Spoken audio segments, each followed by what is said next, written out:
Hello YouTube, it is Toy Adventures here again with another figure review. And today, fresh from Amazon, we're taking a look at the brand new G.I. Joe Classified Series Vincent R. Falcon. So this is the new character in the G.I. Joe Classified line.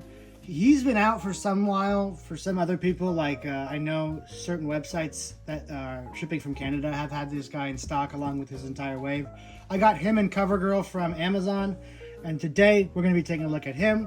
Tomorrow or such on, we will be taking a look at CoverGirl. But for now, we're going to be taking a look at Falcon. Now, Falcon's had some buzz around him, and it's not exactly been the best buzz to have around your figure, but we're going to take a look at it. Taking a look first here at the box art. This is the, one of the new closed boxed figures where it's just box art instead of an actual window that shows the figure and its accessories. This here is showing, obviously Falcon and kind of just like, I guess, a clock, his watch and whatnot. Just kind of a cool looking design. It's neat, but of course we all prefer the windows, and if you haven't heard, Hasbro has confirmed that most of their 6-inch lines, including the Black Series, the Classified, Indiana Jones, and whatnot, are going to be going back to an open window design for the boxes. So I'm very happy about that. Can't wait to see what they're going to do. And yeah, it's just how I prefer to see. I prefer to see the actual figure, so I make sure I get a good example, But taking a look at the box, we do have a really nice box out here on the front. Not quite as exciting as some of the other Classified box arts have been, but it's all right. It's not too bad. You also have a nice little picture of the actual figure down here of Falcon. It says G.I. Joe Classified line for a plus up here at the top. Taking a look here at the side, shows Falcon parachuting in. Looking pretty cool, although his uniform here is very different from the outfit he has actually on the figure. You just have some cool like helicopters going off in the side. Really cool stuff. You have like a kind of tactical battle data map look design going on for the main box. Taking a look here at the back, it shows you what you get in the box. The figure all armed up, and then here you have Falcon. He has the his beret, his knife, shotgun, and a backpack. Pretty standard loadout for Falcon. I remember I got, which one was it? I want to say the 50th anniversary Falcon from G.I. Joe, the 3 3/4 inch, and I used it in a lot of my movies. You guys should probably spot it. He has a black shirt instead of being green like this. And he has the same backpack. If you guys know what figure it is, you guys know which one it is. You guys can probably go look through my older movies and see it. But now we have a actual Falcon, and he is much more in line with how he looked in the cartoon, just being green and having camo. So, his little symbols here is a lightning bolt. I guess that means speed. He's a gunner. I don't know what the dial tone means, or the little dash sign, or he's good at he's at communications. I don't know what that means. Maybe you guys can fill me in on what that symbol means. Look here at the side, he is number 64, Vincent R. Falcon. And yeah, I can't wait to take a look at this guy. So let's go ahead and get this box opened up. And here we have Falcon out of the box with all of his accessories. So right off the bat, I would have to say the biggest complaint about this figure for a lot of people is that face sculpt. And yeah, that face sculpt is pretty bad, especially for what we've had established for the Classified series already. That looks atrocious.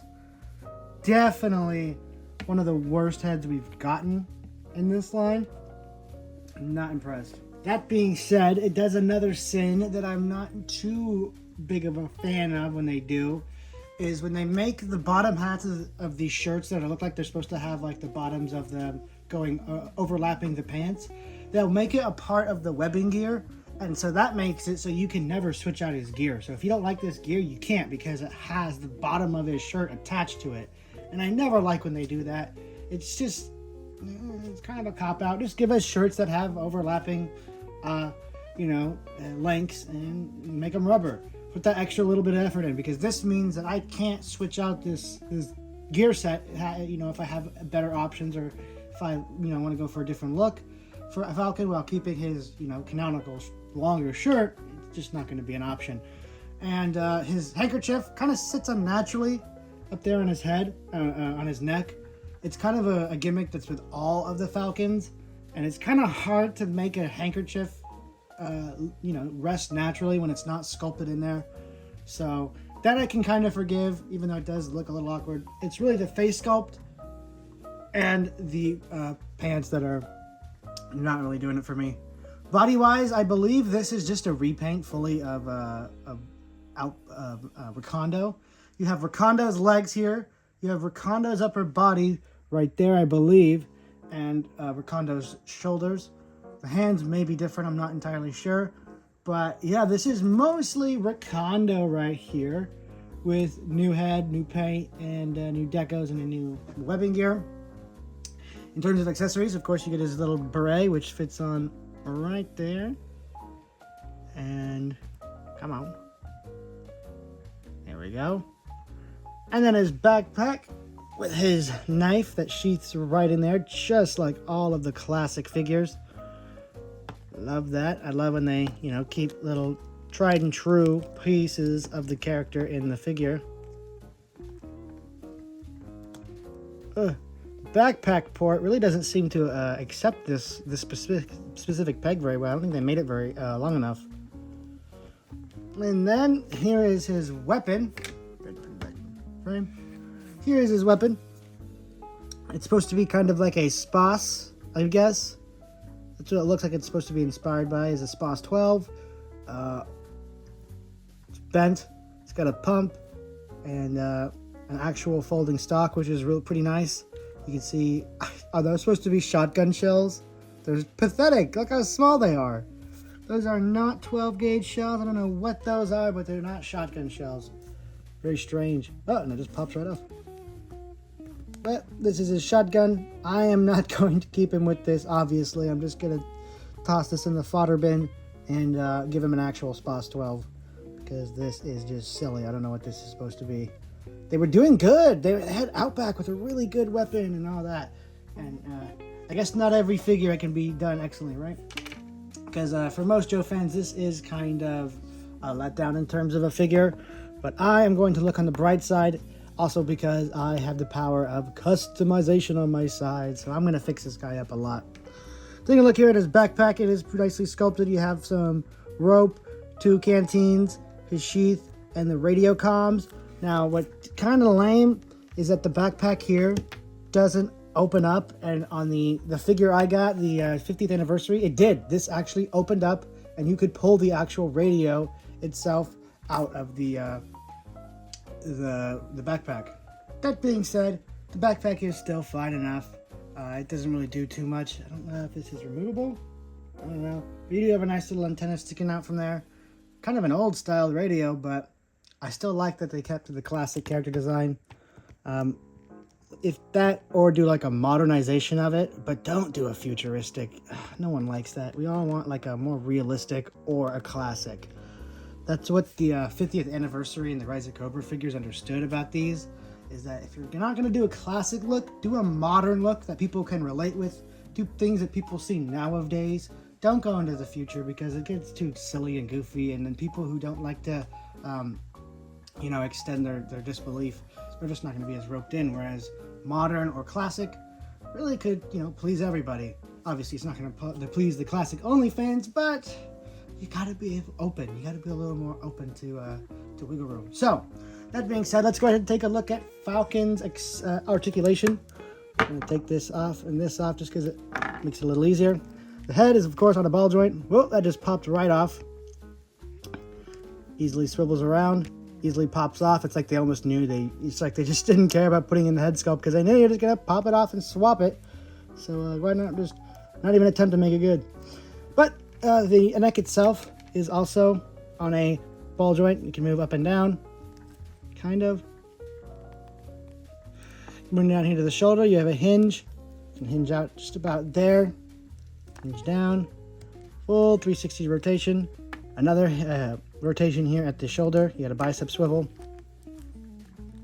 Then you have double jointed arms, just like Recondo, or just like all of them, but mainly I say Recondo because I think this is just Recondo's upper body and lower body repainted. And again, I've said it before, I do not mind reuse on these figures. This is kind of excessive because it's so much reuse, but I mean, I could have done with new legs. but I mean, they're military figures, you know what I mean? Like, they should have some kind of standardization. There should be some reuse. I think there should be, just because they're military and, you know, not each and every soldier looks unique. Some of them should have some similar looking gear, albeit in a different camo, you know what I mean? It's just my opinion. Moving down here to the wrist, you have an proper up and down for the right arm, and of course, rotation. Here you have, again, and interesting, you have an up and down for this one. It's kind of stiff.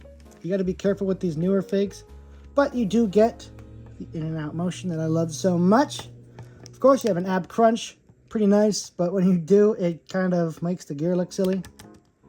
And when you pull it way back, it makes the gear look silly. Moving down here to the waist, you do have 360-degree rotation. Legs can kick up about that far, so you get some ninja kicks in there. Of course, you get that bicep swivel, or thigh swivel, my bad. Double jointed knees, but damn, these are stiff. Come on. Oh, there we go. There is your double jointed knee. Here is the boot, same as Rakondo's. Fairly certain these are Rakondo's boots. You got 360 rotation. Kick out that far.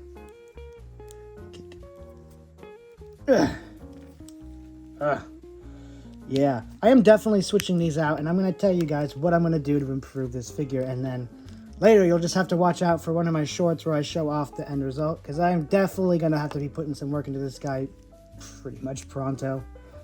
So, that is the articulation on him. Pretty standard. He is looking pretty good. So what I'm going to do to improve this Rakondo and what I suggest you guys do. Well, step one, you're going to want to buy a Tiger Force Outback, or just have his parts on ready, and a Duke. I mean, not a Duke, a Dusty, my bad. What you're going to do, and I learned this from the G.I. Joe group I'm in on Facebook, you just remove the tiger stripes from Dusty's face. You paint his hair to match Falcon's hair. And then this is your face fixed. The neck pegs might not perfectly align, and that's okay. This seems to work just fine. And here is a preview of that. I mean, it's not perfect, but it looks a lot better. You can kind of fix the tone just by giving this body a wash, and then should help it a little bit. But you do that, and then I'm going to give him Outback's legs and boots. And that should fix him just to my specifications. There's nothing I can do about this webbing gear because it has the bottom of his shirt in there. So anyway, guys, let's get him all fixed up. That has been my review on Sergeant Vincent Falcon. He is neat. I'm not too hot on him. I like Falcon as a character. He's kind of like the dummy. He's for those of you who are into Transformers, he's kind of like Hot Rod. He's like the young idiot who's always getting himself and others in trouble. And how fitting that his figure is kind of lame too. But I'm going to fix him up and make him nice. As for an out-of-the-box rating, I'm going to have to give poor Falcon here a 6 out of 10. 5 out of 10. I have to be rough with him because he is standard. He is not a standout in any certain way, and he has his drawbacks, and he doesn't really exceed in anything. So I can't say anything too great other than this is a G.I. Joe figure. And yeah, that head sculpt's really something. Anyway, guys, thank you so much for watching. Tomorrow's review is going to be the Hammond Collection Ankylosaurus, so stay tuned for that. I can't wait to show you guys that. After that, we'll be taking a look at CoverGirl, and then the 30th anniversary Alan and Ian. So there are plenty of reviews coming for the next couple days, so stay tuned for that. We will be filming this Wednesday, I believe, so stay tuned for that, a new sorta. And yeah, that's been our forecast. Thank you guys so much for watching, and I'll see you guys tomorrow. Premature Happy Easter, and I'll wish you guys Happy Easter again tomorrow. So See you guys then. This has been Toy Adventures, signing out. Peace!